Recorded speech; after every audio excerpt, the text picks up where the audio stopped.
Niranjan, I want to bring you in here because India imports about 80% of its energy needs. And at this point, nearly half of crude oil imports pass through the Strait of Hormuz, where we've seen the blockade. Do you think when we talk to America at this point, that energy partnership, what do we do with the crude oil, that is going to hold the basis, perhaps one of the most significant discussions that could happen here compared to other issues? Which other issue do you think would be possibly part of the agenda here that India will want to place on a higher priority? There are several issues, I think, and energy security or energy deal with the US will be one of them.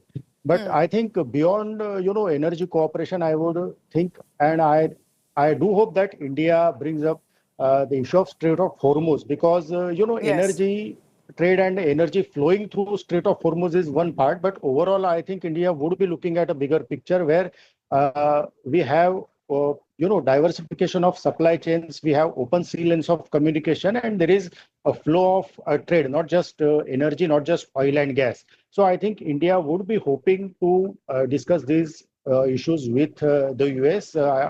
That would be one of the important issues, according to me. Further, Marco Rubio also spoke about the Indo-Pacific and the Quad summit that is going to take place tomorrow. Again, I think here India will need to, India will need to emphasize on what exactly is the relevance and role of the Quad, particularly in the current global order.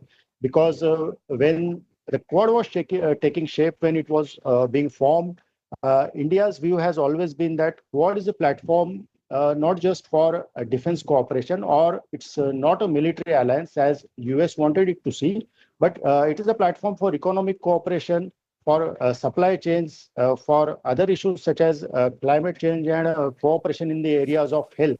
So it's a multidimensional platform, and I think the Quad members would do well to follow India's vision about the grouping. If they have to, together they have to play an important role in the current world order. But all right, most Niranjan, important part, according to me, would be a diversification of supply chains and opening up of the trade routes. That, according to me, would hold the key. And that's fair. That's fair. Of course, trade cooperation has to be, considering India and US has that relationship and it's seen its ups and downs. It's going to be important how trade specifically comes into the picture as well.